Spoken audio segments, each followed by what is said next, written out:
Hi, this is Eric Martin with BoardGameGeek. I'm here with Dirk Niemeyer from Artana, and we'll be talking about Chronicles Origins, which we have nothing to show right now. You had mentioned before it was between builds. We are. Obviously, there's a lot involved with the game, and yeah, I can't imagine how much is involved with actually designing and then testing and then sort of working backwards and forward. I talked with Rob Davio, it's co-designer. Yes. On this when he was working on Seafall back in the end of 2014, I think. Yeah. And he said, yeah, we would run into a problem that things seemed to snowball out of control in Game 9. So, of course, then you have to, like, retrench everything starting in Game 1 and then go through them again and see what's happening. So is this type of same experience that you're having? You know, we are facing some of those challenges, but what we're doing is... So maybe for people who don't know the game, maybe just give a little overview and then... Absolutely. So Chronicles 1 Origins is the first game in a whole series of Chronicles games. And the idea is for it to be this massive, epic-scale civilization game. So in Chronicles 1 Origins, it's actually 2 games in one. You're first building a tribe in the Stone Ages, a number of tribes, and then those tribes are moving forward to become kingdoms, and they're competing against each other in the Bronze Age. Right. And so the second game in the series will be a future historical point. And the concept here is we've invented something called the ecosystem, which will take the kingdoms that were created in Chronicles 1, and they'll be translated into the world of Chronicles 2, basically. Right. And then 2 will be translated into 3, and you can on. Play them separately if you want, but ideally you're rebuilding civilization throughout the course of the games. Exactly. You can play them, we're really going out of our way to make each game a wonderful boxed experience in and of itself. So it'll be a fun game if you just take game 3 and go with it. Right. But for us, like, what's really like giddy is going from 1 to 2 to 3 and onward. Yeah. But no, and so with the ecosystem, we're really focusing on this game over game thing. Each game is itself a legacy game, which is to say that it evolves over the course of each play, but we are making the legacy aspects a little bit more limited than the legacy games that have been released so far. So if you look at something like Risk Legacy, which was the first legacy game, you had things being done to the board, you had components being destroyed, you had the rule book being meaningfully changed with whole things added and subtracted and so forth. It was like the entire game was just big change after big change. And so our legacy components within the game are more incremental. Okay. And it's not done to make our design lives easier. However, it has made our design lives easier. I'm sure, because you're taking the rails and you narrow that between the extremes that are possible. That's right. I know that's got to be good to have that a little under control. Yeah, absolutely. But no, it's been a lot of fun. So you said you weren't doing that to make your lives easier. Why were you doing that? Yeah, it's trying to think about what is the type of experience that we want to have. What are the characteristics of it? And with the legacy games that have been made so far, and there are many of them, to me there is that notion of just the fact that change is happening is a type of sort of surprise and excitement. Right. Not even necessarily that what's happening is so good, but just something is happening. Right. And we feel like that novelty factor isn't as important now as legacy games. More and more legacy games are coming out, and it's more about what are the right changes to make in the right ways to make that game the best it can be, as opposed to just making lots of changes to make the statement of making lots of changes, if that makes sense. It does. Yeah. Well, it's sort of, it seems to tie in with the whole notion of civilization games in general, where, of course, usually there's not one thing you're going to point to that just, like, changed everything. It is incremental changes. That's true. Like, all of humanity's history, there are these incremental changes that then collectively add up to a lot.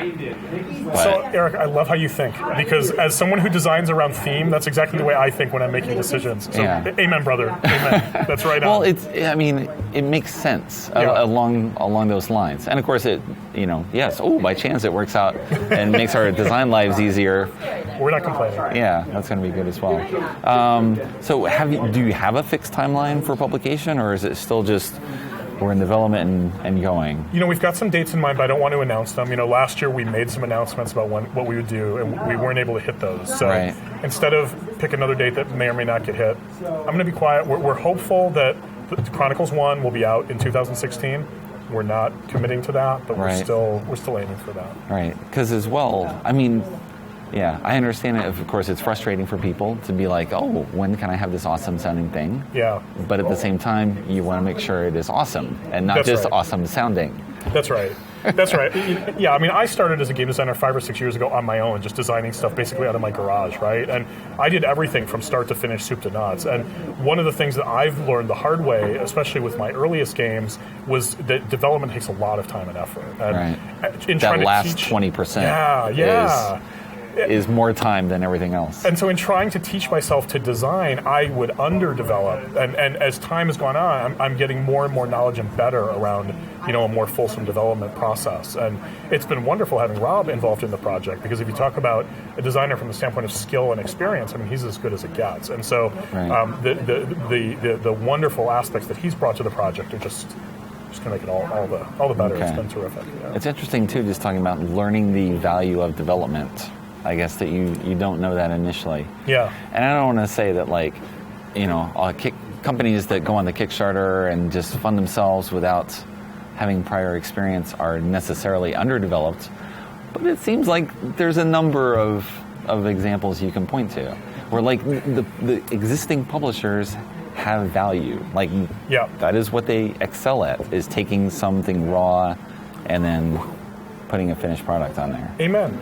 And it's, if nothing else, it's just experience. Like, they've done it. They know what this is supposed to look like. And I mean, using myself as the example, I had no idea what this process should be. I had a bunch of good ideas. I think my first game still had my best ideas, even though it's horribly underdeveloped, right? I had all the best intentions. I did what I thought was right, but I had no experience. I didn't know what that should look like. And it wasn't until the game came out and some months passed and a lot of people played it where I was like, maybe that wasn't quite right. So when you have publishers, they've just done it so many times. They know how to do it. Where us coming out of the garage, maybe not. It works out. You talk about Wizards.